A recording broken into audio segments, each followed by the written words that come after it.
बरेच दिवस झाले व्हिडिओ का आलेच नव्हते, कारण आम्ही आलो होतो गावी. गावी आल्यापासूनच एवढा जोरामध्ये पाऊस चालू होता ना, सगळीकडे पाऊसच पाऊस आणि बाहेर पण निघता येत नव्हतं. दुसऱ्या दिवशीच ना आम्ही सगळं आवरून निघालो होतो आमच्या गावाला.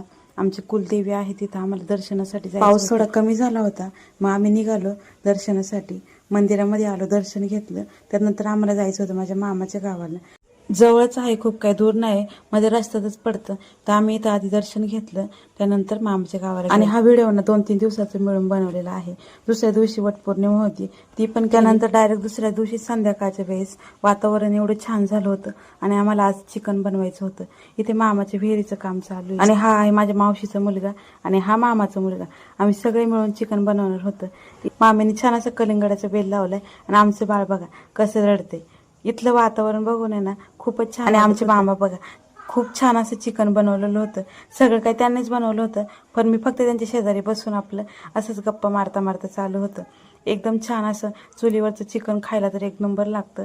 ज्यांना चिकन आवडत नाही त्यांच्यासाठी यामध्ये अंडे पण टाकले होते आणि एकदम छान असं चिकनचा बेत झालेला होता. चिकन करता करताच ना बराच वेळ झाला होता आम्हाला. थोडासा अंधार पण पडला आणि पावसाची ये-जा चालू असल्यामुळे ना लाईटीचं पण काही भरोसा नसतो, मध्येच जाते मध्येच येते. त्यामुळे आम्हाला सगळं लवकर आवरून घ्यायचं होतं. आणि चिकन तर इथं शिजलं होतं, अजून भाकरी बनवायच्या होत्या. आमचंही तयार होत नाही तोपर्यंत मामीने घरामध्ये चपात्या बनवून घेतल्या होत्या आणि भात पण बनवून घेतला. आणि आणू खेळून खेळून कंटाळली होती, रडायला पण लागली होती, तिला यायला लागली होती झोप. मग तिला घेऊन थोड्या वेळ बसले आणि त्यानंतर ती पण झोपली. तिला शांत झोपवलं. मग नंतर लगेच मामींनी चुलीवरती भाकरी बनवून घेतल्या.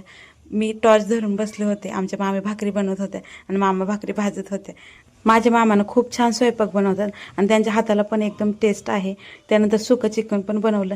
सगळा स्वयंपाक झाला होता. आता चिकनचा रस्सा पुन्हा एकदा ना चुलीवरती गरम व्हायला ठेवलं आणि त्यात आमची अनुबाई उठली. जेवणाच्या टायमातच ही उठली होती. मग तिला घेऊन बसलं आणि असेच सगळे आम्ही ना बाहेरच जेवायला बसलो होतं. जे भाकरं खात नाही त्यांच्यासाठी चपात्या बनवल्या होत्या, कांदा लिंबू सगळं आणलं होतं आणि आज सगळेच थोडं थोडं काम करू लागत होते. सगळं काय सेटअप तर तयार करून घेतला होता आणि त्यानंतर आम्ही जेवायला बसलो. असं इकडून टॉर्च लावल्या होत्या, गाडीची लाईट लावलं होतं आणि असं अंधाऱ्या रात्री जेवायला खरंच खूप छान वाटतं. त्यानंतर मस्त असं जेवण केलं. चला भेटू नेक्स्ट व्हिडिओमध्ये. Bye bye.